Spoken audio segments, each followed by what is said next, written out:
Hello and welcome to my YouTube channel. This is Jonathan Goldfish. Be sure to like, share and subscribe to my YouTube channel. Thank you for your support. Hello guys, this is Jonathan Goldfish. Welcome back to this YouTube channel. In the previous video, we are discussing about the functions. So for this video today, we're entering the new chapter, chapter 3, coordinate geometry. Alright, so here is the prerequisite topics before we enter the actual topics of the coordinate geometry among the entire pure mathematics 1 A level. Alright, so let's take a look at this Cartesian plane, or you can call it as coordinate system. Alright, in a Cartesian plane, there is a horizontal line that I highlighted here with the label x known as x-axis. For a vertical line with the label of y known as y-axis. Okay? And there is a space that is bounded by x-axis and y-axis, both axes, which is known as quadrant. Okay? So, how to determine where is the first quadrant? Okay, where this quadrant is bounded by positive x-axis and positive y-axis, which is known as first quadrant, as I highlighted by using a green highlighter. Alright, and then here is your second quadrant, third quadrant and fourth quadrant. That means you count it from here first to fourth, okay, with the positive cycle.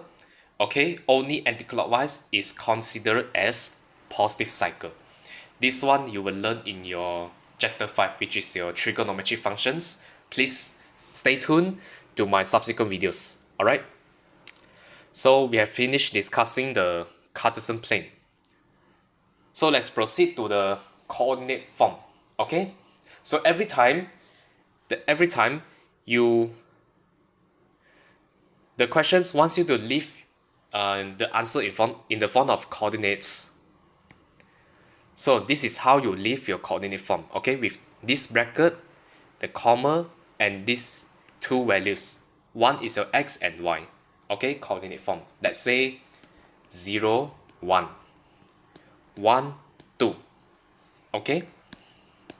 So generally, for the x, means that this coordinate move how much horizontally in the x direction. For the y, it moves vertically in y directions. Alright, but coordinate also considers the positive and negative direction.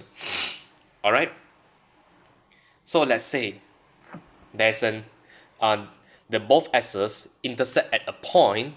The only point is origin. Okay, the O, which is known as origin. Okay.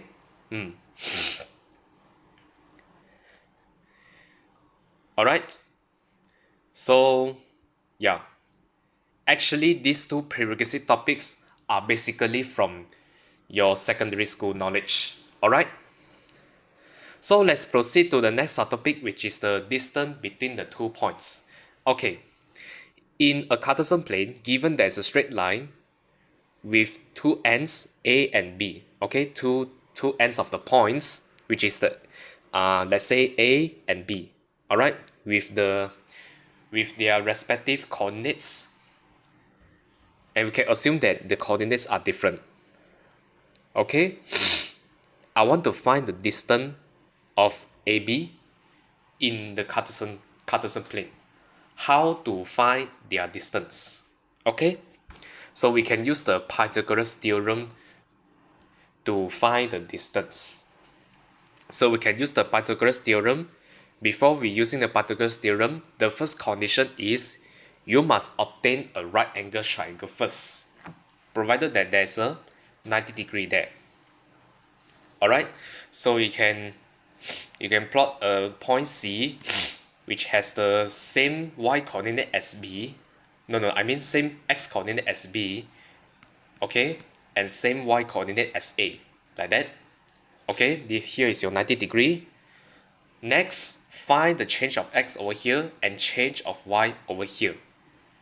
Alright, means that after you obtain the change of here and change of here, I want to find the distance over here. So it suits the Pythagoras theorem. So we can use the theorem to find it. So AB squared equals to AC squared plus BC squared. Alright, where AC is your change of x and BC is your change of y. Okay, it is better for you to follow the form.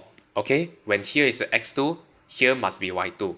Here is a x1, meanwhile here must be also y1. Alright, and take the square of the difference. In case you accidentally swap the position here, but in the end the square of this is the same as the correct position. Alright, after that you take square root at the both sides and you obtain the distance between the 2 points. I mean any 2 points that lies in the same straight line in the Cartesian graph. So please get to memorize and familiarize about this formula, which is d equals to square root of bracket square of change of x plus bracket square of change of y. And the best working is position in the correct form. Alright, so let's proceed to the next part, which is the midpoint between the 2 points. I mean between in the straight line. Okay, so how to find the midpoint between the 2 points? Okay, given there's a coordinate A, x1, y1, and B, x2, y2. Okay, I'm sorry about my mistake from the notes I provide to you. This one should not be y2, is y1. Okay, please change it. Okay, to find the midpoint, so here is your midpoint. Provided that distance from distance of AM must equal to distance of BM. So this length and this length must be equal. Okay, to get the midpoint, for the x coordinate, take the sum of the two x coordinates divided by 2, because want to take the average in order to find the midpoint. For the y, you take the sum of the y coordinates divided by 2 as well. So here is your midpoint in the straight line between the 2 points. Alright, so let's take a look at the on the next part, which is the final part in this first subtopic, length midpoint gradient. Okay, so gradient of the straight line, gradient can also known as the slope. I mean the steepest. Okay, so how to find the gradient? Actually, it is a ratio of the change of y divided by change of x. Okay, gradient is related to your differentiation, just that the gradient is determinable. Okay, I mean the coordinates are determinable. Alright, so select any 2 points which intersect the same straight line. Next, take the difference between y2, y1 as a numerator. For the denominator, you have x2 minus x1. Okay, please get to memorize and understand about this gradient, because gradient is necessarily important and applicable to other subjects, not only for mathematics, but it is also applicable in other subjects such as physics, chemistry, and even for the maths. Alright, especially physics, because usually physics wants you to determine the gradient. Alright, you must know how to find the gradient to determine the relationship for every event. Okay, so other than you are knowing how to determine the gradient, there are some characteristic that you need to know. First is a zero gradient. Okay, when there's a zero gradient or m equals to 0, usually we use m to represent the gradient. Okay, the straight line which is parallel to the x-axis, or this straight line is horizontal. All right, you can see the green horizontal line. All right, for a straight line that is parallel to the y-axis, or the straight line is vertical, means that there's an infinite gradient when m goes to infinity. Okay, why? So take a look over here. There is a no change in y, but the x is the x direction, I mean the x coordinate keeps changing. Okay, so this value is large, but this value is 0. Therefore, its gradient is 0. Okay, for an infinite gradient, you see there is a no change in x, means that here is your 0. Means that this gradient value is very large. Okay, as the denominator approaching 0. Okay, so yeah. Okay, let's proceed to the final part of the gradient. Let's say there's a line 1 with the gradient m, line 2 with the gradient m2, m1 and m2. Okay, there are two cases, I mean two scenarios. For line 1 and line 2 are parallel, means that their gradient are equal. Okay, for line 1 and line 2 are perpendicular to each other, okay, with the 90-degree, I mean the angle between the two lines is 90-degree or right angle. The product of their gradients are -1. Okay, so many of you curious about how do these two formulas come from.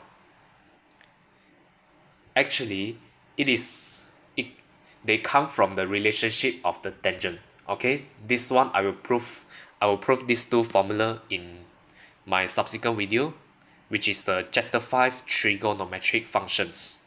All right, which includes sine, cosine and tangent, but for the gradient usually is tangent because of y divided by x. Okay, like here is your opposite and adjacent.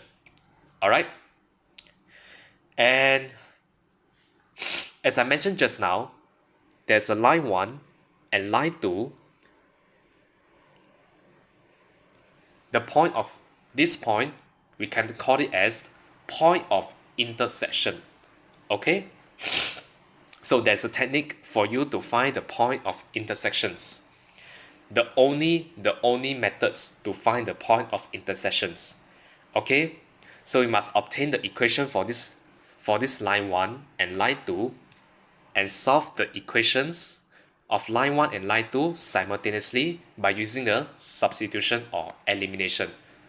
So they are literally the simultaneous equations to get the x and y, and in the end the point of intersection must live in the form of xy. Got it?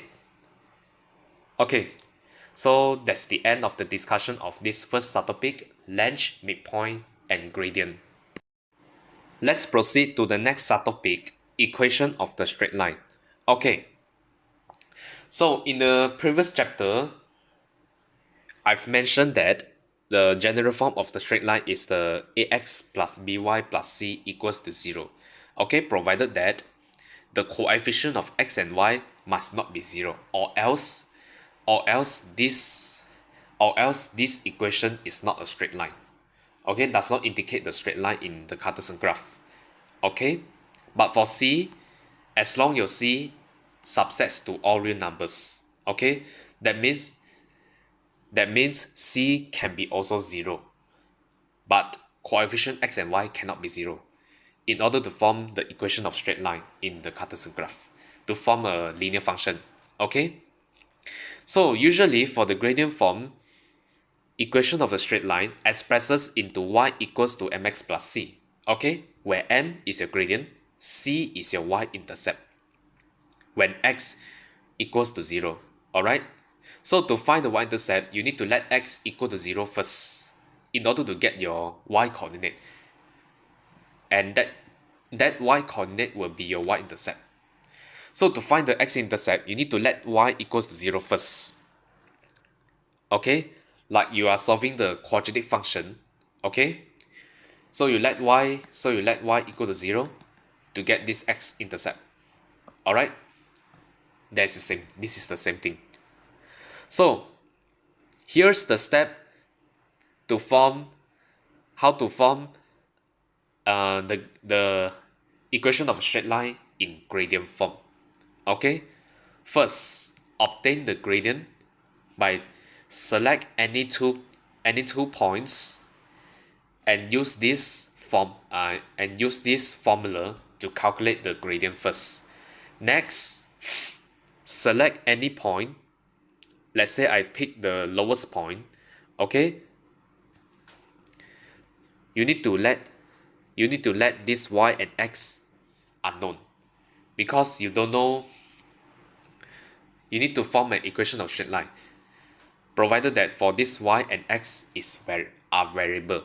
Okay, variable to anywhere where this yx any point intersects the equation of the straight line, intersects the straight line. Okay, so if you have here, you have x1, the above one must be y1. Alright, must be the same coordinate. Next, move the denominator upwards or multiply this denominator at both sides to cancel out for the left hand side and right hand side, then multiply. Alright, so in the third step, you should have this form. Fourth step, you move your y1 to the right hand side. Okay, you have mx and negative mx1 and also the plus y1. So you can see that y1 minus mx1 is your y-intercept. But this is not the general term. Okay, I mean not the general concept that you need to take note about it. Okay, this is not the way how you understand the steps to obtain an equation of the straight line in gradient form.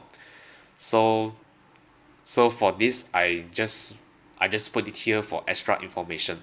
Okay, generally you just need to know how to convert from gradient to the from this gradient relationship to the equation of straight line in gradient form. Okay, sometimes in the marking scheme of the passing questions, it leaves the form as ax plus by equals to c. But I can tell you that you can also leave as the gradient form. It is acceptable because as long your answer of equation of straight line for these two are equivalent. Okay, I'm not sure whether my spelling is correct or not.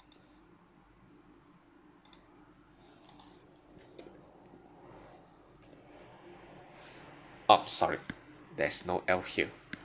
Okay, as long the answer of equation of straight lines are equivalent. Alright,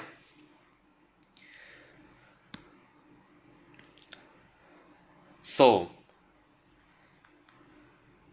actually I've end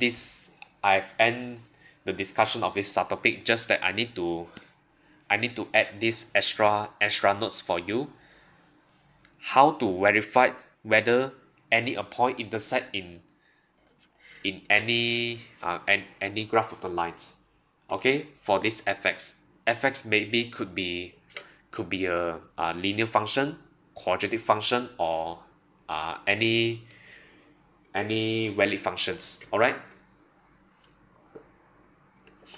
so for your first step, get any point that is suspect intersected in this the graph of lines fx. All right, and then get the equation of the line and set your left hand side as y and right hand side as fx. Fourth, you substitute x equals to this x1 inside this function. Okay, so your right hand side should be the function of x1. Alright, so if your x1 equals to your y1, means that the right hand side equals to the left hand side, means that this point A intersects into this line, or this point A satisfies the equation. Otherwise, the equation is not satisfied when the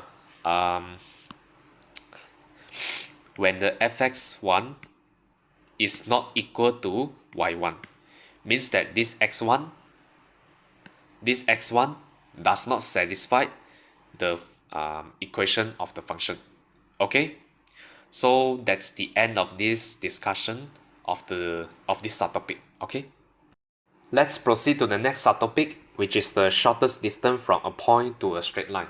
Okay, so for this subtopic, given there is a straight line with the general form of ax plus by plus c, as I told before, coefficient of x and coefficient of y must not be 0 in order for it to form a straight line equation. Form a straight line with the equation of this general form. Okay, so for example, given there's a point P with the coordinate hk, okay, but I want to find this shortest distance or perpendicular distance from this point to this straight line. Okay, this one, D. So you may use the formula of D equals to the modulus. Okay, these two vertical line refers to modulus to convert the inside value to positive, in case the numerator you calculated as negative. For the denominator, it's always positive because this is like a magnitude. Okay, so all you have to do, you just substitute h inside this x and k inside your y. Okay, so you may memorize this formula because this formula does not exist in your MF19, which is the formula bullet. Okay, for the math students. Alright, that's the end of the discussion of this subtopic. So far, this subtopic is the shortest subtopics that we discussed. Okay, starting from the chapter 1 quadratic functions. So let's proceed to the next subtopic, which is the area of the plane figures. Or you can say that this is the plane figures or the polygons. Okay, so let's discuss the area of the triangle. So how to calculate the area of triangle in the Cartesian plane? Obtain 3 points. Okay, we assume that we have with the 3 different values of the coordinates. Okay, with the different positions. Alright. So to calculate the area of triangle, place the first at the first column, second at the second column, third coordinate at the third column, and back to first column in order to form a complete cycle to calculate this area of triangle. Okay, I believe this kind of form you have you have already familiarized this from your secondary school.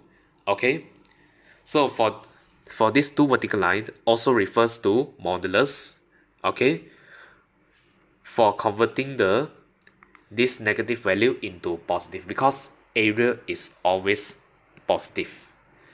Alright, so basically to calculate the triangle, you just take the product of these blue arrows, the sum of these all blue arrows of these two products minus the sum of these red arrows. So these red arrows refers to the product of this and this, plus this and this, and plus this and this. Okay, so generally,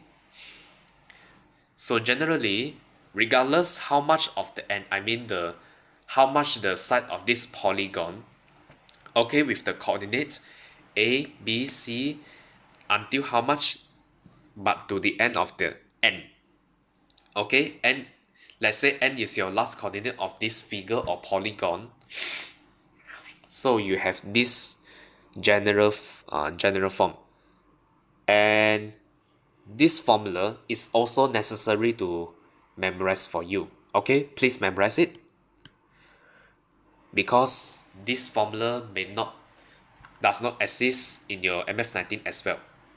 Okay, so basically area of a polygon, which is the modulus of the sum of the product of this minus the sum of product of red arrow.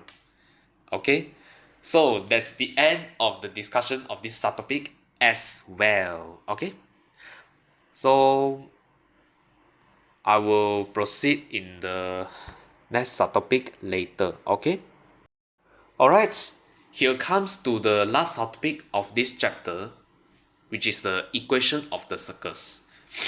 Okay, so when there's a graph of the circle, you need to memorize this standard form. Of course, equation of a circle has its general form, which is the x squared plus y squared minus 2gx minus 2fg. No, this is y. Okay, 2fy plus c. Okay, must be have the c, and also x, y, and x squared, y squared, in order to form a circle. Alright, so for this a unit circle, this circle also relates to the trigonometric function. Okay, so stay tuned in my subsequent videos. Of course, the equation of circle usually live in the standard form, which is the x minus h bracket square plus y minus h bracket square equals to r squared. Okay, let's say if there's a standard form of x minus 3 square plus y minus 2 square equals to 2. Alright, you need to say that the radius is square root of 2. Okay, y is square root of 2. Understand that this term generally is r squared, which is equate to 2, and then your r therefore is square root of 2. Okay, so where r is your radius and c is your center, how to determine the center? Remember, you must have negative beside the h and k, okay, to get your center. Alright, so later on in the exercises, I will show you how to convert from the general form to the standard form. Alright, in order to obtain the radius and the center of this circle, okay, through the equation of its equation. So yeah, that's the end of this subtopic. But before I proceed to the exercises, let's take a look at the extra informations. Alright, let's discuss two geometric properties. First properties, not the first properties, I mean the first extra notes, which is the quadrilaterals. Okay, these are the common quadrilaterals that you need to know its properties. Okay, so alright, of course you are not memorizing the properties. Alright, just to know and just to get to familiarize the properties of each quadrilaterals and the triangles. Okay, so rectangle, what is the properties of rectangle? All interior angles are 90° or right angle, okay, of each vertex. Alright, and opposite sides are parallel and equal in length. Let's say this is your length, must be equal to this length, and this width must be equal to this width. Alright, equal and parallel. Alright, diagonals are also equal in length and bisect to each other. what does the bisect mean? Okay, just like I told you before. So bisect means that you intersect a line intersects with another line through a midpoint. Alright? The intersections between the two lines is midpoint. This is the best definition of bisect over here. Okay? So what is diagonal? You draw it is a line from that connects this point to this point to the opposite side like that. Okay, you draw these two lines. So here you have the bisect. Here are they. Here are their diagonals. I mean the intersections of diagonals with the midpoint, which is known as bisect each other. Okay. So let's take a look for the square. Okay, for the square, all interiors are right angle. All sides are equal in length. And also opposite sides are parallel. This line, this line, this line, this line, opposite side. Okay, and also diagonals are equal in length and bisect each other. Okay, I forgot to attach another note, which is no matter how you bisect, I mean no matter how do the diagonals intersect each other, this is also by these two diagonals are equal in length and bisect each other. Okay, that means for this length equals to this length and this length equals to this length. But generally for a square, 1, 2, 3, 4 are all equal. Alright? And also diagonals also bisect the angles at the vertices, which is the diagonals pass through the center point of this square. Okay, you can see it. So let's take a look at the next quadrilaterals, which is the parallelogram. Okay, so you can see that these two lines, opposite sides are parallel and equal in length, and for this length is for this length as well. And also the diagonals are bisect each other for the parallelogram. So generally, what can you conclude? You can conclude that in a nutshell, rectangle, square, and rhombus are all parallelograms because of they have two diagonals which are bisect each other, and opposite sides are parallel and equal in length. That's why these rectangle, square, and rhombus are considered as parallelograms. Alright, because with the same properties with the parallelogram. Alright, so for the rhombus, all sides are equal in length and opposite sides are parallel. Diagonals also bisect each other at the right, not right angle, okay, at a certain angle, okay, because four of these angles are not a right angle, okay.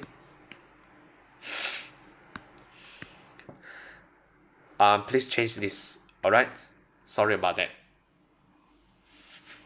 And also diagonals are also bisect the angles, okay, with this center of the angle over here. Okay, so let's discuss the last part of the quadrilateral, which is the trapezium.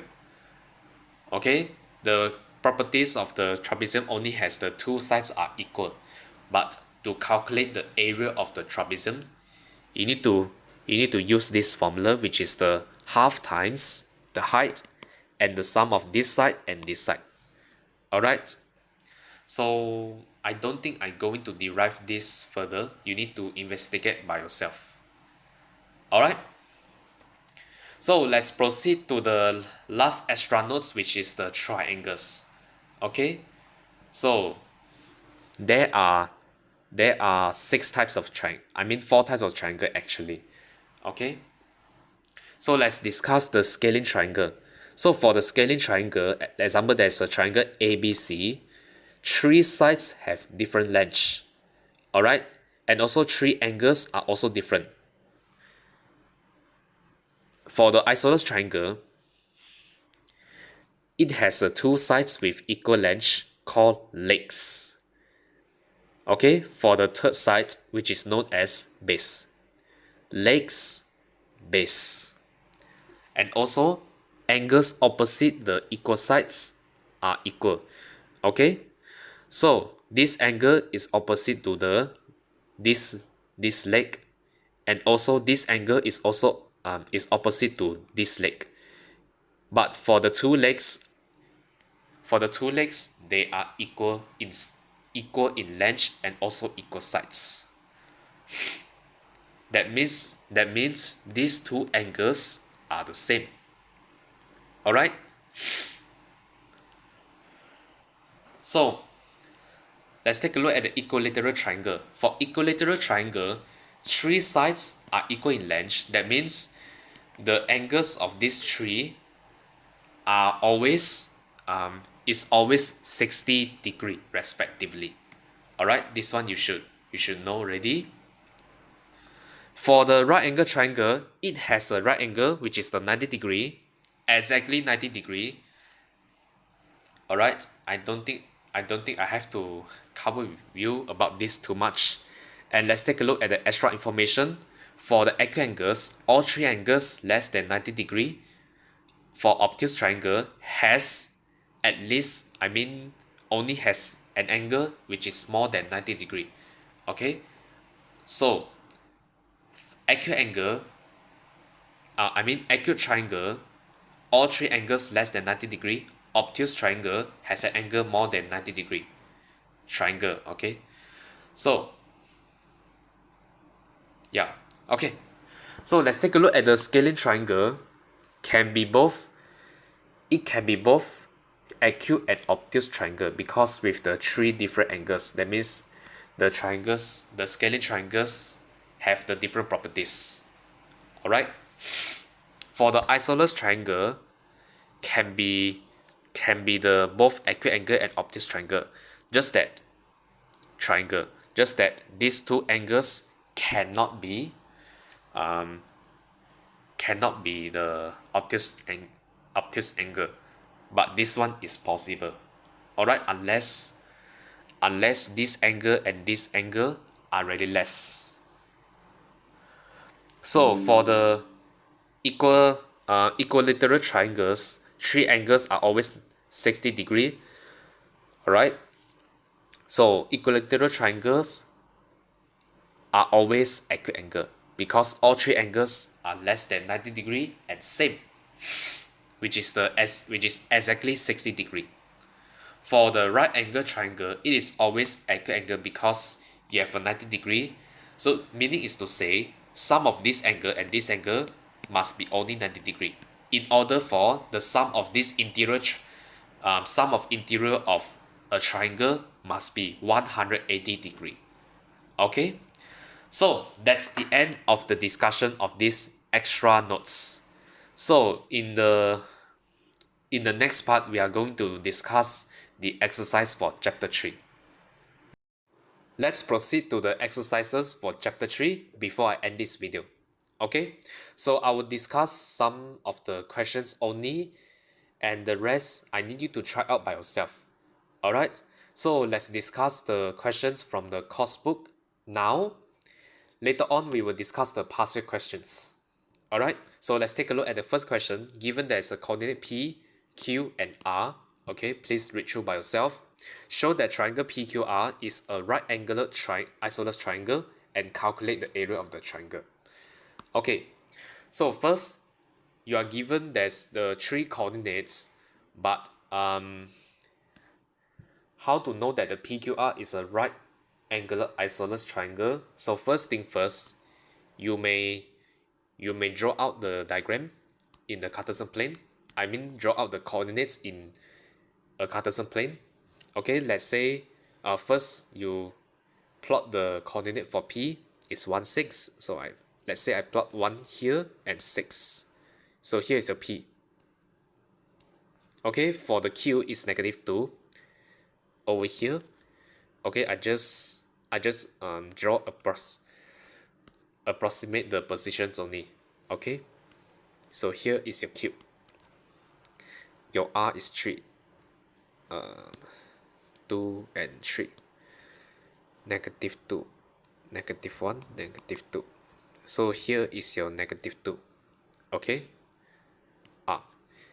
And then I'll join 3 lines over here. Alright? What can you observe?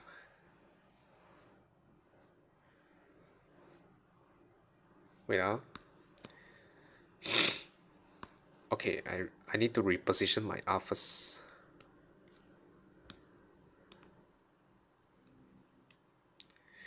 Okay. And then how to prove that the triangle PQR is a right angled isosceles triangle? So you may find out the distance for each side in this triangle. So let's calculate the distance PR first by take the square root of 1 minus 3 and square plus 6 6 minus 2. Okay,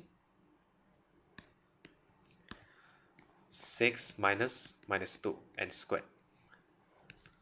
Use your calculator to evaluate the exact distance. So it is better for you to buy the Casio calculator with the model of FX570EX. Okay, not the older version. Alright. So by right you have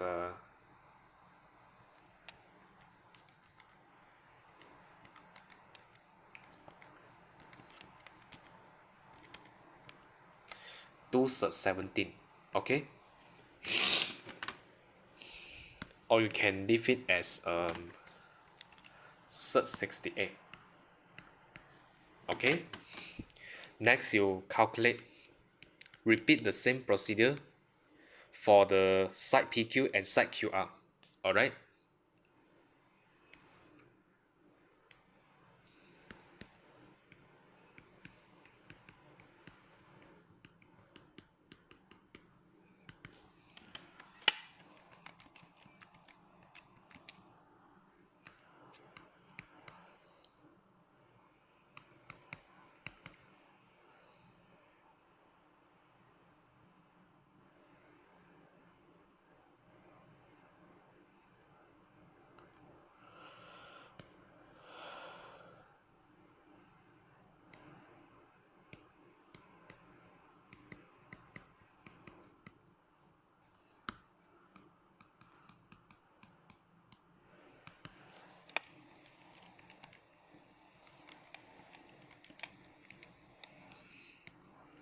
Okay, so you can see that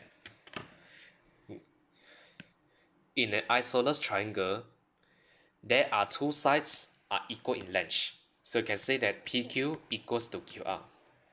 Alright, meaning is to say the R may be somewhere here lah.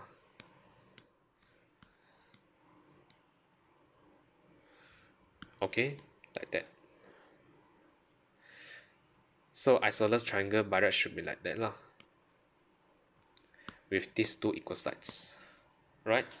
So you have shown that triangle PQR is a right angular isosceles triangle because two sides of the triangle are equal in length. Okay, so next part we are going to calculate the area of the triangle.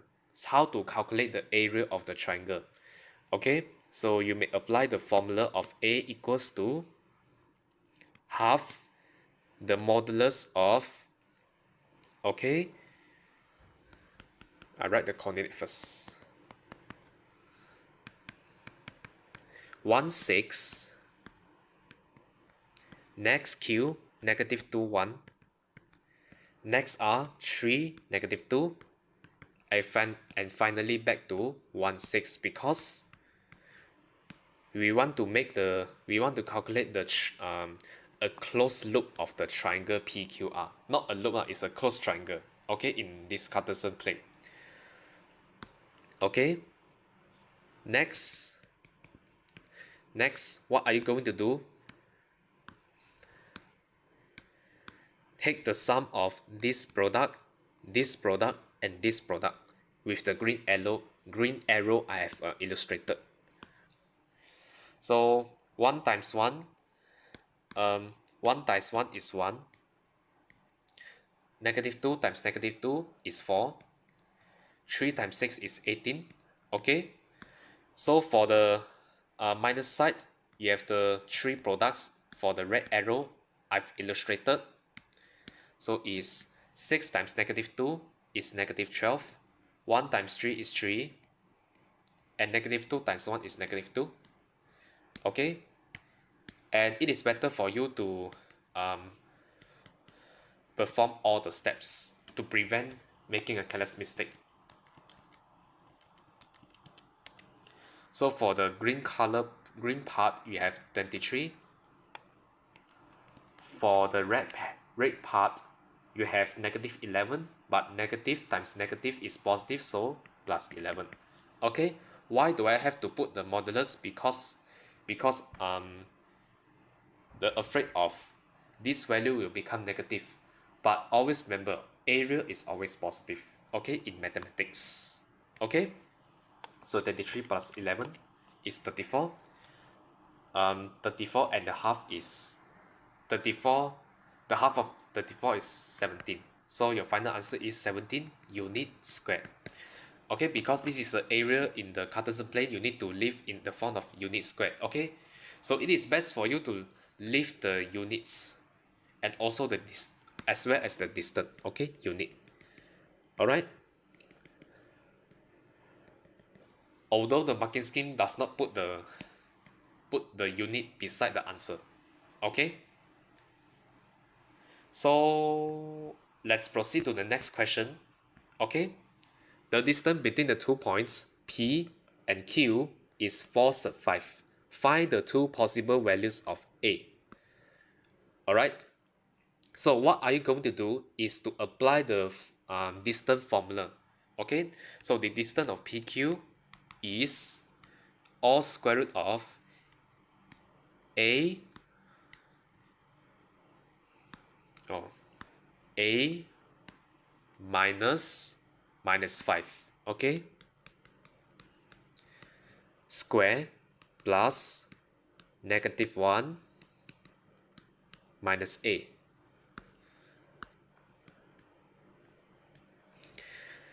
And substitute this 4 sub 5 inside here. So you have the 4 sub 5. Okay, and simplify it as A plus 5 bracket square and A plus 1 square. Okay, next you take the square at the both sides. So for the left hand side, you should have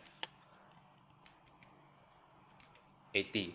Okay, because sub 5 square is 5, the square of the 4 is 16. 16 times 5, 80. Okay, at the same time, on the right hand side, you can cancel the square root and the square and expand in each term. So you have the A square plus 10A plus 25. Another term is A square plus 2A plus 1. Okay, so you can see that if you simplify all the terms, you will obtain a quadratic equation.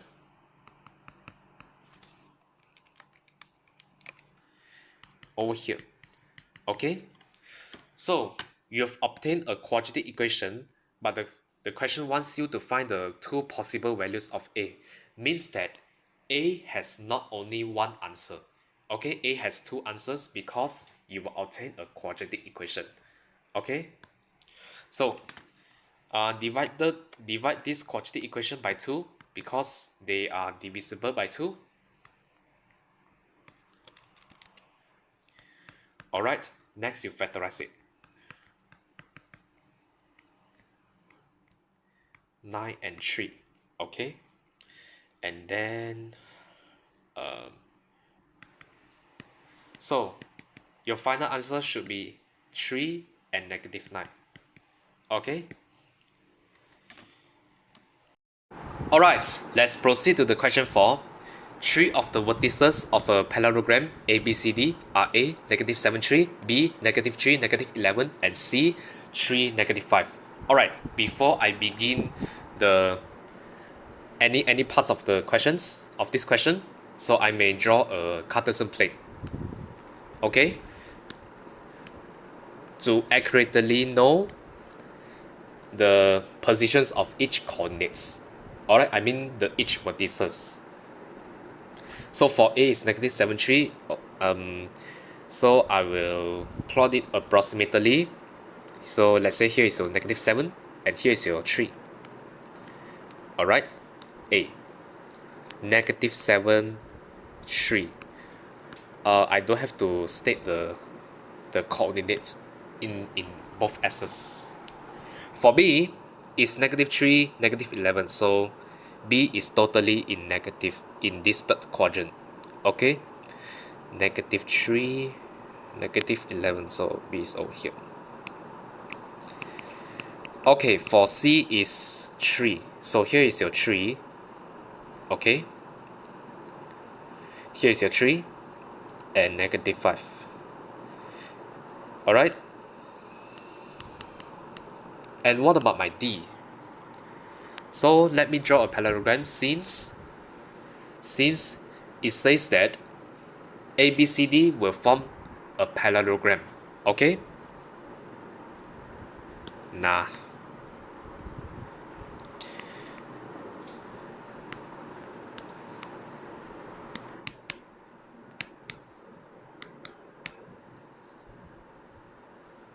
Okay? And also I will plot this. So you will see a parallelogram like this in the Cartesian plane. So here might be a coordinate D, just that we don't know what is the coordinate of D first. But we can know that based on the properties of the parallelogram, it has two diagonals, they are bisect each other, right? And that's why it asks you to find the midpoint of AC, means the midpoint for this of the midpoint is also the point of intersection of the two diagonals which are bisect each other, okay? So for the first part, A part, find the midpoint of AC. Okay, how to find the midpoint of AC? Okay, so just use the formula, and that formula that you need to memorize by yourself. Okay, so for the x1 is negative 7 plus 3 divided by 2. For the y1 is 3 plus negative 5. Oh, here is a negative 5 divided by 2. So I will get negative 2, negative 1. Okay? Yeah, correct. And for the B1, to find the coordinate of D, you can also know that for this another diagonal, the midpoint is also same as the 2, negative 1. So just equate midpoint of BD is also equal to negative 2, negative 1. Okay, just that we don't know the x and y coordinates for the D, so we can temporarily label as A and B. Alright, so the midpoint of BD is negative 3 plus A divided by 2 for the x, negative 11 plus B for the y, and also divided by 2. Compare and find. Okay, so for the x coordinate, what is your A? Just use your calculator and find it. Okay, it's negative 1. For the part B,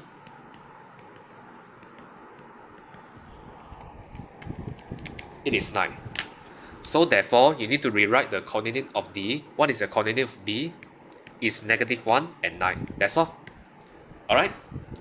So let's take a look at the C. Find the length of diagonal AC and BD. Okay, for the part C, the question wants you to find this length and this length for each. Okay? For each diagonal. Alright? I've created a new page for the extra space to perform the workings for part C. So how to find the AC? Since you've know all the coordinates, including the coordinate D from result from the part B, okay? So AC just take the square root of change of x squared plus change of y squared. Yes, that's all. Okay. So for the AC, you have square root of -7, -3 squared plus I think I make it nicely like that. Okay, 3 minus -5 squared. So what is the final answer for AC?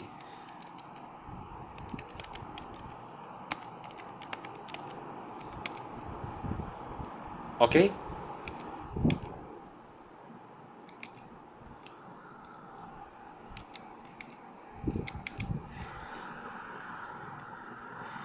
you can leave it in the third form, either 1/3 of 164 or 2/3 41, or in decimal that is 12.8. Okay, because in the standard pure mathematics 1, you may live in 3 significant figures, alright, and for 1 decimal place for the answer in angle in degree. Okay, so this is the instruction from the past questions, alright, and carry out the same procedure to BC. So I will directly perform the workings.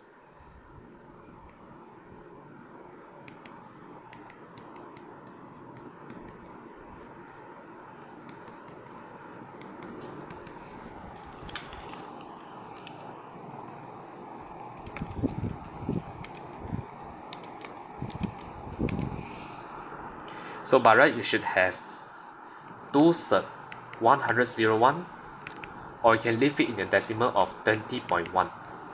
Okay, it is better for you to write unit, okay, because the length of the diagonals in the Cartesian plane is always in the unit, okay, like this.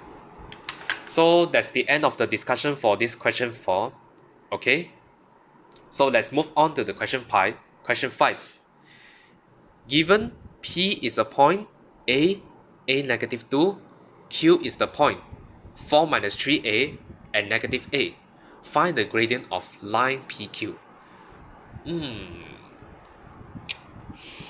Okay, so there's no way. Instead, we can use the gradient.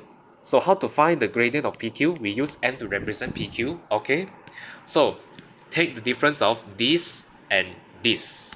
So you have the, or you can difference this, take the difference of this and this. It's up to you, but make sure the sequence and positions is specific and correct. Okay, not correct is valid. Okay, to fulfill the formula to find the gradient. So we have a minus 2 minus a divided by a minus 4 minus 3a. Okay, so you have the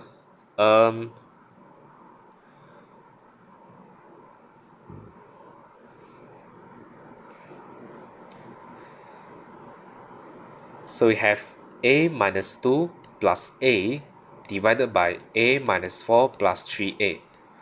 Okay, and then you have 2a minus 2 in the numerator. Meanwhile, in the denominator, you have 4a minus 4. So what can you see? You can factorize 2 and 4 outside. So you have a minus 1 and a minus 1. You see there's a common factor, just cancel each other for the numerator and denominator, and your final answer of the gradient of line PQ is 1/2 or half.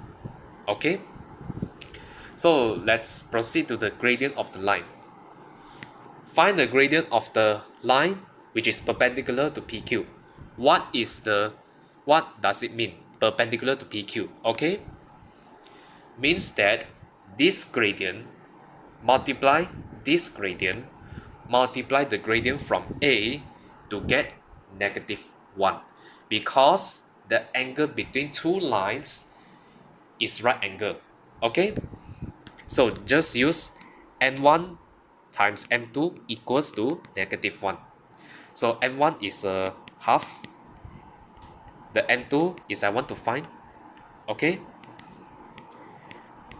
and you get -2, the gradient of -2, which is perpendicular to line PQ. Alright? And alright, for C, given that the distance PQ is 10 sub 5, find the two possible values of A. Okay, you see, two possible values of A means that in the process of your working, you will obtain a quadratic equation. Okay, because involving the second power of the distance. Okay, initially the distance formula includes the square root, then at the end you square it up, you will get you will obtain a quadratic equation to find your A. Okay, so for the part C, the distance of the PQ is 10 sub 5. Okay, so what is the distance of PQ? Is take the square root, entire square root of A minus 4 minus 3A squared plus A minus 2 minus A, like that. Okay, that equals to 10 sub 5. Alright, so I will evaluate and simplify this term and this term first. So for here you have 4A minus 4 for sure, and here you have 2A minus 2. Okay,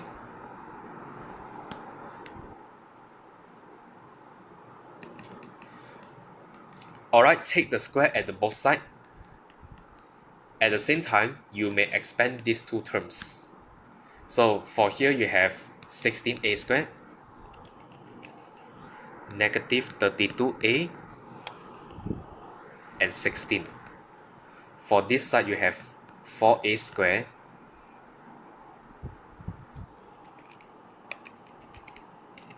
negative 8A and 4 for the left hand side. Okay, on the right hand side you have 10 squared is 100, sub 5 squared is 5, so we have 500. Okay, simplify in the quadratic form and solve.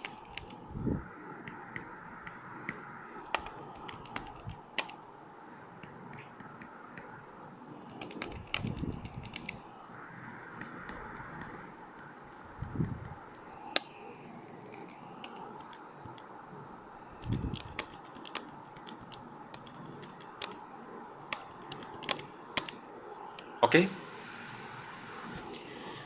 and I may divide it by 20 for all terms.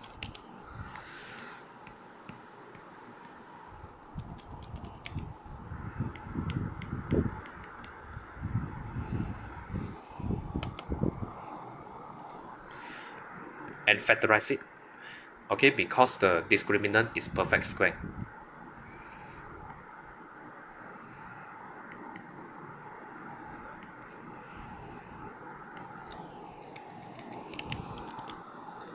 You may use your calculator to verify your workings.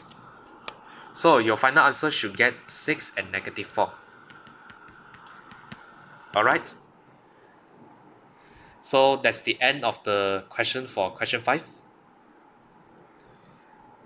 Okay. So let's jump to question 8 directly. Find the equation of the circle that touches the x-axis, whose center is 6, -5. Okay.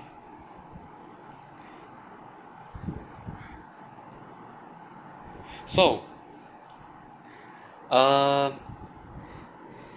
to find this equation of the circle, the center is 6, -5. So for the general term, you have x minus 6 plus y plus 5. Okay, this is the general form. Alright, but the equation of circle touches the x-axis. What does it mean? Okay, means that a circle,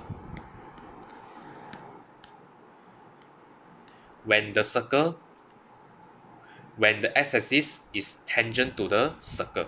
Okay, something like that.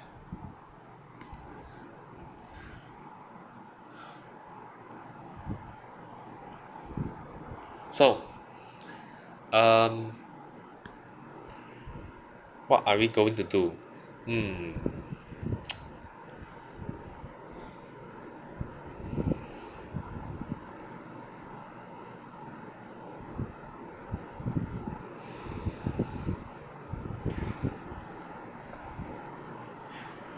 So you may carry out the distance formula, okay? Because each radius is the same for the circle. Okay, take the square root for on the left hand side. For the right hand side is the square root of, okay, this is with the same x coordinate, so x, your x is the 6. 6 minus 6 equals to 0. No need, no need. Okay, so to find the radius of circle, actually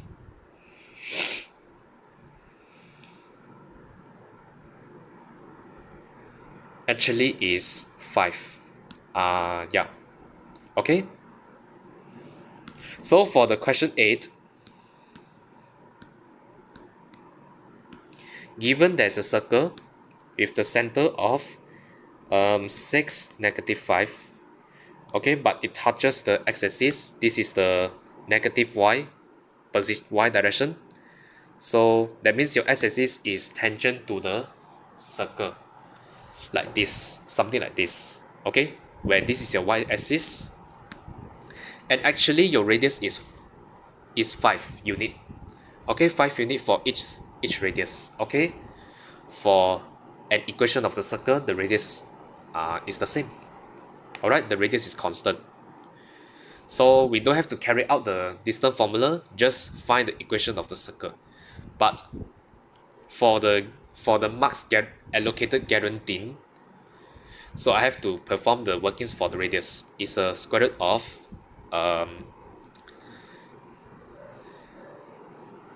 I think I just use the distance formula, okay, which is the square root of x minus 6 y plus 5 equals to the radius, which is 6 minus 6, 0 minus 5.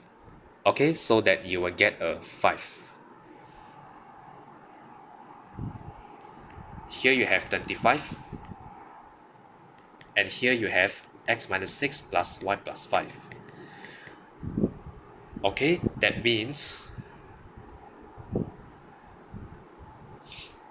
your radius is 5, but we need the equation of circle only. So just cancel the square root at the both side. So therefore, your equation of circle should be the bracket square of x minus 6 square, a bracket square of x minus 6 plus bracket square y plus 5 equals to 25.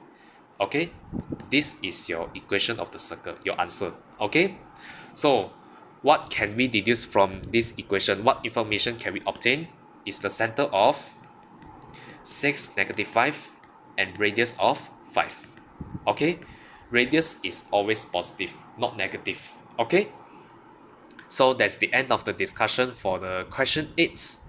So meaning is to say, we have end the discussion of some of the questions. Alright, as I mentioned before, the rest of the question you need to try out by yourself. Alright, so in the next we will discuss the past year questions other than the course books, other from the course book. Okay, let's move on to the past year questions. And although this question 10 is still from the course book, but I need you to try this question by yourself. Okay, And I don't tend to discuss this question with you. So let's just jump to question 12 directly. This is the past year questions of 9709, October, November 2005, question 7, paper 1.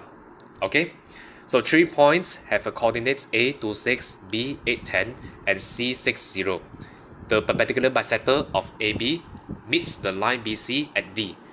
Find the equation of the perpendicular bisector of AB in the form of AX plus BY equals to C. So in the first part, what does the perpendicular bisector of AB? Okay, this line which perpendicular to line AB intersects to the midpoint of AB. That's why it is a equation of perpendicular bisector. Okay, so first thing first, you need to find the gradient of AB.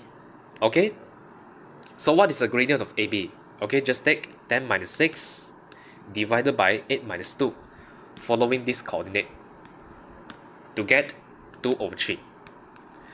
Okay, next you need to get the midpoint of AB, because the only point of intersection between the exact line AB and perpendicular bisector of AB is only midpoint. Okay, so how to find the midpoint of AB? Just take 2 plus 8 divided by 2 for the x, 6 plus 10 divided by 2 for y. So your midpoint of AB is 5, 8. Okay, then use the relationship, the formula of the gradient, since you want to find the the equation of the line which is perpendicular to AB. Just take gradient of AB times the gradient of the perpendicular bisector equals to -1. Okay, so your gradient of AB is 2 over 3, and your M2 you can directly substitute. I don't too rush first, just put M2 first. Okay, so by right your M2 is -3 over 2. Next, you just work out the gradient of M2 with the y and x, because y and x is variable for this straight line. Alright, and what is the intersection for the perpendicular bisector? Is the midpoint. Okay, that I've calculated just now. So y minus 8, x minus 5. Okay, so 2 goes to this side and this goes to another side, that side. Okay, and multiply, expand and multiply and simplify. Okay, by right you must live in this form. Okay, the form y equals to mx plus c is not acceptable. Okay, because the marking scheme does not condone you leave your equation in the form of gradient form, because you haven't fulfilled the requirements for the question. Alright, so let's take a look at the second part. Find the coordinate of D. So for the second part, you can see this statement. The perpendicular bisector of AB meets the line BC. Meaning is to say, you need to find the equation of the line BC first by looking for the gradient. Okay, what is the gradient of BC? Okay, you write 10 minus 0 and 8 minus 6. So what is the gradient of BC? It is a 5. Okay, and what is the ratio of the gradient of the BC? Is y minus 0, x minus 6. Okay, this makes your job convenient. Okay, and then by right you should get 5x minus 30. Okay, here is your equation of the BC. I want to find the coordinate D. This coordinate D is the point of intersection between the line BC and the perpendicular bisector of AB. Okay, by using the simultaneous equation. Okay, label this as your equation 1 and this is your equation 2. Alright, so I may carry out substitution method, substitute the equation 2 into the equation 1. So I have 2 times 5x minus 30 bracket plus 3x equals to 31. Expand and simplify to find your x coordinate first. Okay, so 5 times 2 is 10. 30 times 2 is 60. Plus 3x equals to 31. Okay, 13x 91. So what is your x? Your x is 7. Okay, and then substitute x equals to 7 into, for me, is equation 2. Okay, you can also substitute inside the equation 1, but right, you should obtain the y, the same y coordinate. Okay, I mean the same answer, same result. So you will have 5.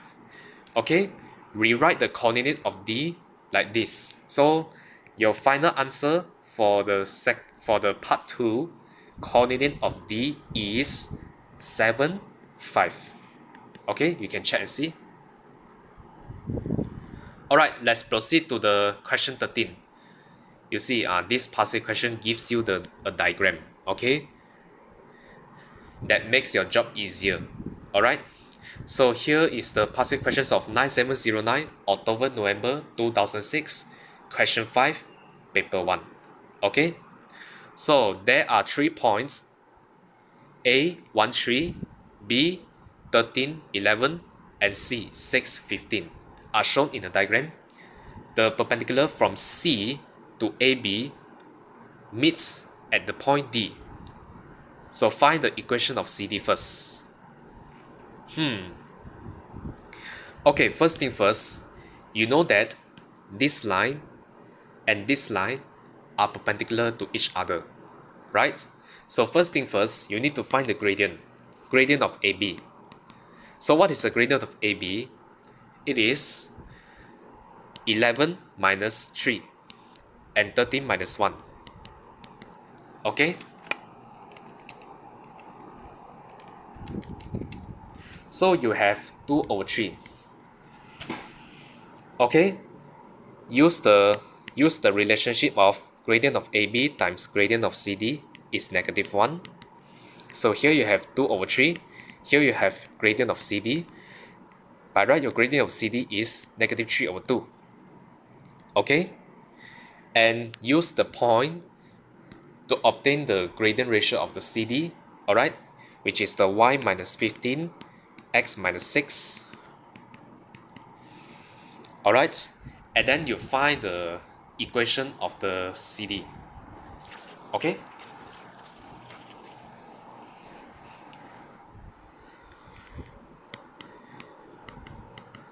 Expand and simplify, you should obtain this answer. Or you can leave the equation of CD in this form. Okay?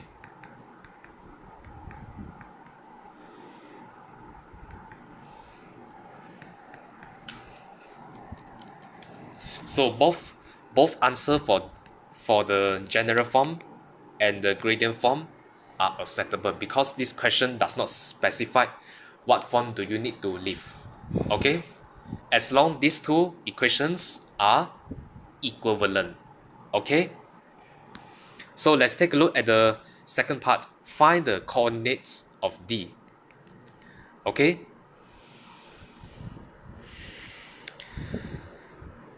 So we need to obtain the equation of AB right now. So you can, as you have calculated, your gradient of AB is 2 over 3. So you can obtain the equation of AB easily. So you can write y minus 3 as long you select any point which intersects the line AB. Okay? Enough to form the equation correctly. Alright? So here you have 3y minus 9, 2x minus 2, and then you have the 3y plus minus 2x equals to 7. Okay, and these two lines meets at the point D means that to find the coordinate of D, you must carry out the simultaneous equation method by using the substitution or elimination. Alright, okay, label this as equation 1 and this equation 2. Okay, I think I need to create a new page for the enough space of the workings. And then you, okay, I think this time I will use the elimination method. So let's say for me I want to get rid away the term, the constant y. Okay, so I multiply my equation 1 3 by 3, so we have 6y 9x equals to 144. Here is equation 3, and multiply equation 2 by 2, so we have 6y minus 4x equals to 14. Here is your equation 4. Okay, and then take equation 3 minus equation 4. What are you having? You have 13x equals to 130. Okay, means that your x coordinate for the D is 10. Okay, substitute your x equals to, for me I will select equation 1. Okay, so you'll get it.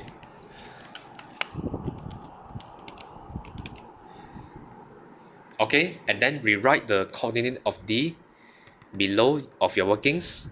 So eventually your coordinates of D is 10, 9. You can check and see. Okay.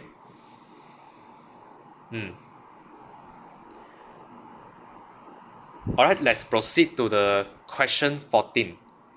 So this is also the past year questions, 9709, October, November 2007, question 6, paper 1. Okay. So this question also gives you the diagram. 3 points A, 3, 8, B, 6, 2, and C, 10, 2 are shown in the diagram. The point D is such that line DA is perpendicular to AB and DC, and DC is parallel to AB. Calculate the coordinate of D. Okay.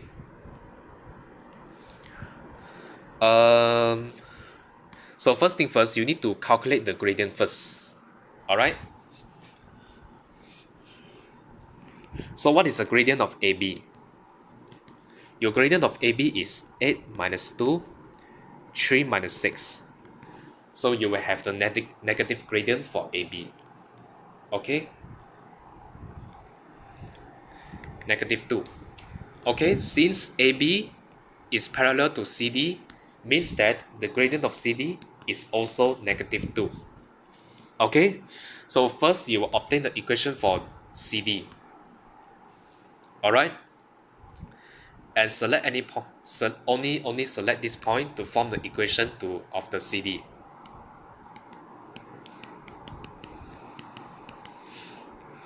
Alright, multiply.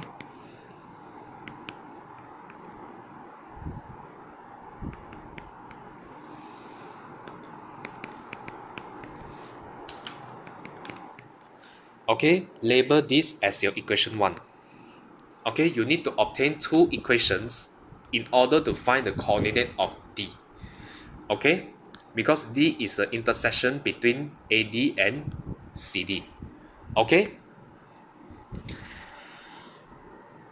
and also given that AD is perpendicular to both AB and CD, so the gradient of AB times the gradient of AD is negative 1. So gradient AB is negative 2. So my gradient of AD is half. Okay, 1 over 2. Alright, only select point A to form the equation for AD. Y minus 8 and x minus 3. Okay, so I have y minus 8 equals to half x 3 over 2.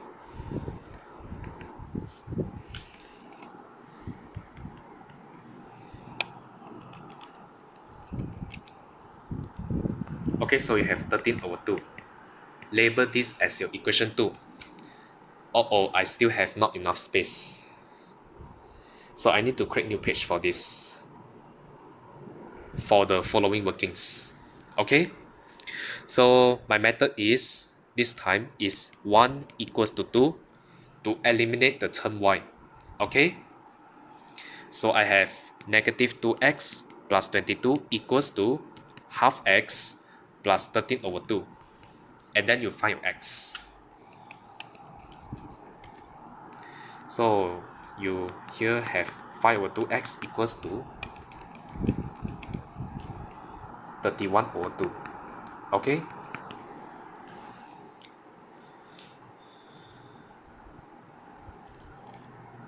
Means that your x is 31 over 5, or you can leave it in decimal, which is 6.2.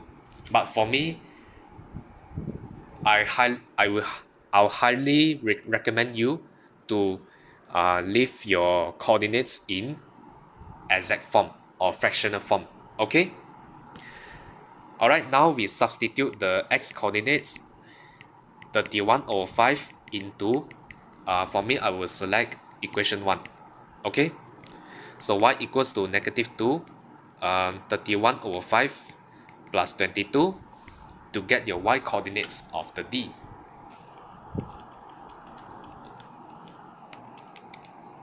So I have the 48 over 5 or 9.6. Okay? And then rewrite the coordinate of D because the question wants you to leave looking for the coordinate of D. Okay? So your coordinate of D is 31 over 5, 48 over 5, or 6.2, 9.6. Okay? Both answers are acceptable. Okay? Because they are equivalent. Alright?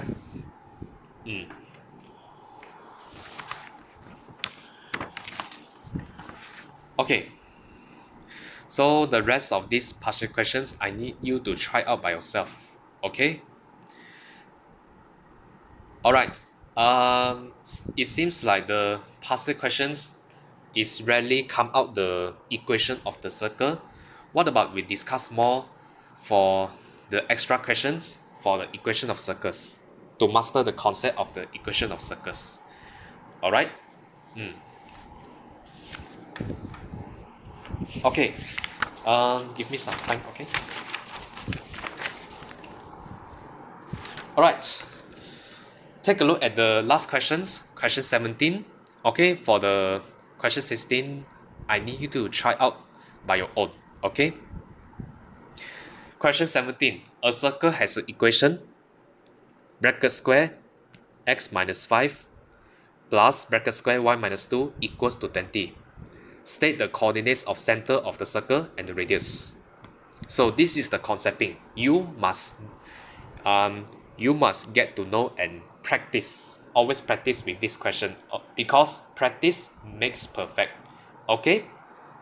So what is the coordinate of center? Okay, your coordinate of center is phi 2 with the general form. Okay, please follow the general form. Phi 2. Okay? And what is the radius of circle? The radius of circle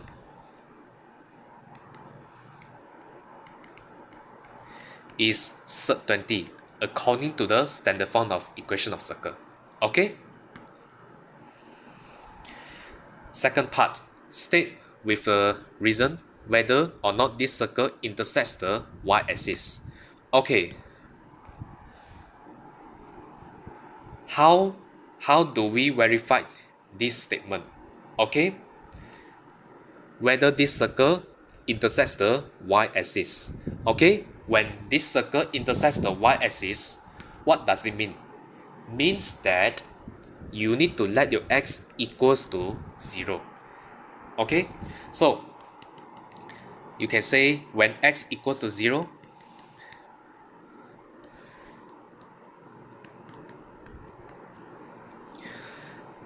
okay, let it become the left hand side. What will happen?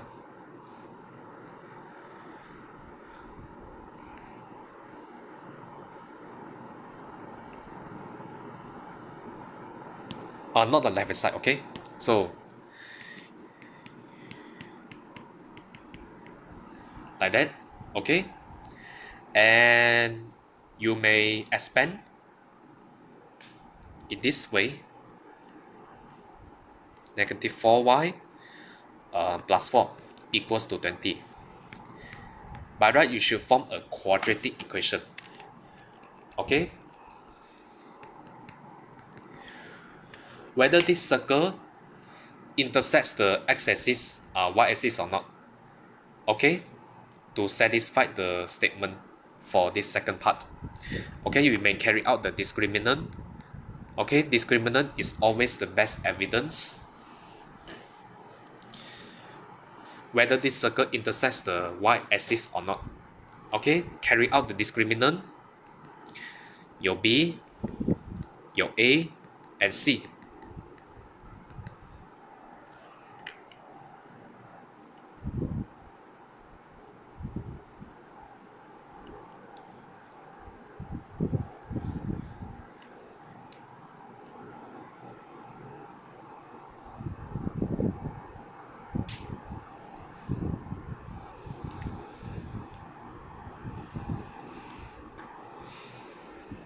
Oh, sorry.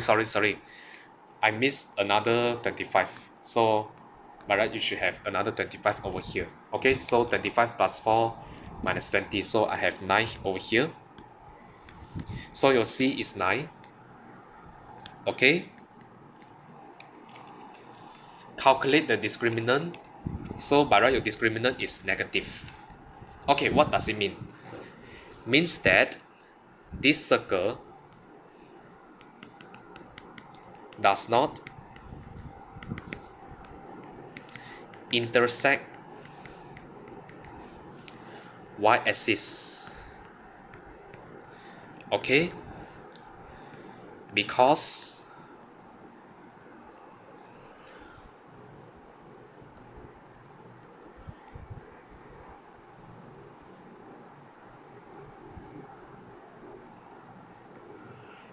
of the discriminant b squared minus 4ac is negative, indicates that the circle does not meet the y-axis. Okay, in any points, so no distinct roots. All right, so this is how you answer the second part. Okay. I think for this question I still have not enough space, so I need to add new page. Okay, so for the third part, find the equation of the line which is parallel to the line y equals to 2x that passes through the center of the circle. Okay, so for this line which is parallel to the line of y equals to 2x means that the gradient of the line is also 2, because the gradient of this line is 2. Okay, since this line, this first line is parallel to this second line, means that the gradient of this first line is also 2. Okay, same as the second line that passes through the center of circle, means that the center of circle also intersects the first line. Okay, so just take y minus 2 and x minus 5, expand and simplify, so you should get y equals to 2x minus 8. Okay, here is the answer. Okay, let's check the fourth part. Show that the line y equals to 2x plus 2 is a tangent to the circle. state the coordinates of the point of contact. What is point of contact? It's the point of intersections. Okay, where this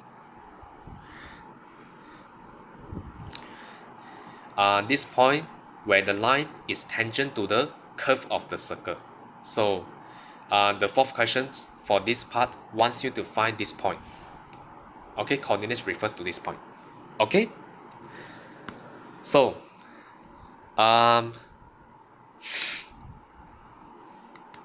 label this as your equation 1, and your equation of circle is your equation 2.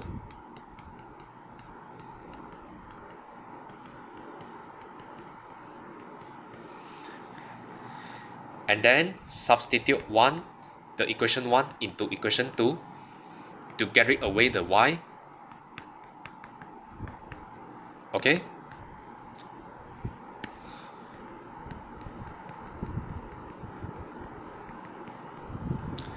and then you expand and simplify.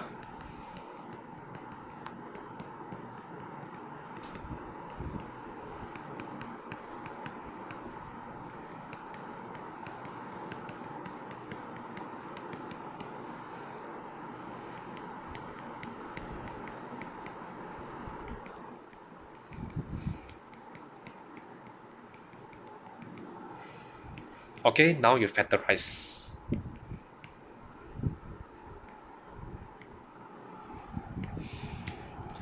Oh, this is a perfect square. So x minus 1. Therefore, your x coordinate is 1. Okay? Next, you substitute your x coordinate x equals to 1 into equation 1. Okay? To save your time. So your y coordinate is 4. Alright?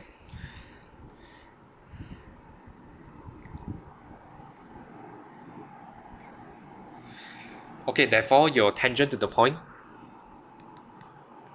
Okay, your tangent point is, or the point of contact,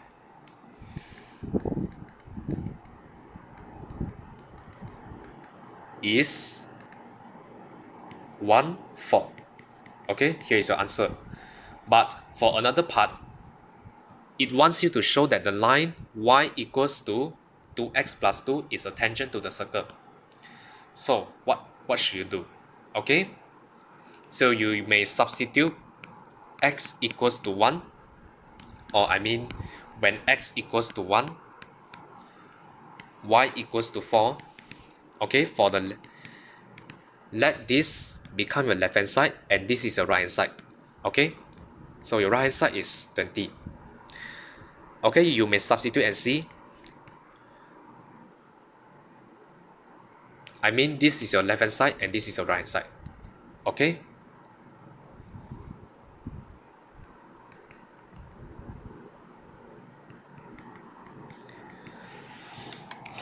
and use your calculator to verify it. So yeah, satisfied.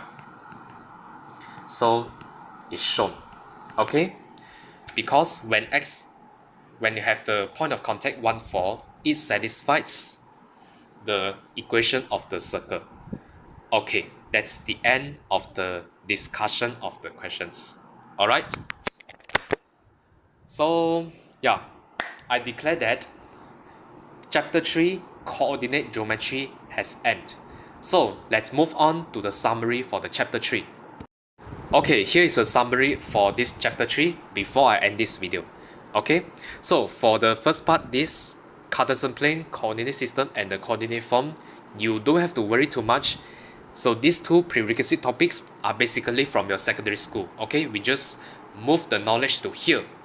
Okay, so this is the actual topic for the coordinate geometry.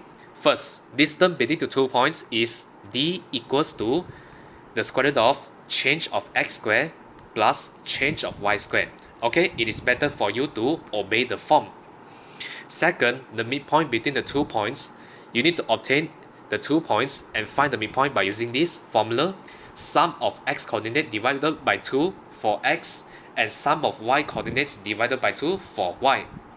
Okay, the gradient of the straight line is y2 minus y1 divided by x2 minus x1. Okay, for the gradient equals to 0, it is a horizontal straight line. For an infinite gradient, the straight line is vertical. Okay, and for the two lines which are parallel, their gradients are the same. For the two lines which are perpendicular to each other, their product of the gradients equals to -1. Find the point of intersection by using the simultaneous equation. Okay, and for the equation of straight line, you need a gradient intersection points, at least two intersection points to find the equation of the straight line. And to find the shortest distance from the point to the straight line, just use the formula. Area of the triangle or plane figures or polygon, just use the formula, the half and more times the modulus of sum of the product of the blue arrows minus the red arrows. Okay, where this arrows is this one, product of this one, and this one, this one, and this one, and so on. Okay, and also for the equation of the circle, you must know the standard form for the equation of the circle. Okay, because this one equation of circle might applicable in the future chapters. Okay, and for the quadrilaterals and the triangles, their properties, I will not discuss further because this is just the summary for the actual topics of the coordinate geometry. Alright, it comes to the end of this video. Alright, in the next video, we are going to enter the next chapter, which is the chapter for circular measure. Okay, because the next chapter is considered short, the shortest topic among the entire pure mathematics 1. Thank you for watching this video. Be sure to like and share this video and subscribe to this channel. I will see you in the next video. Goodbye.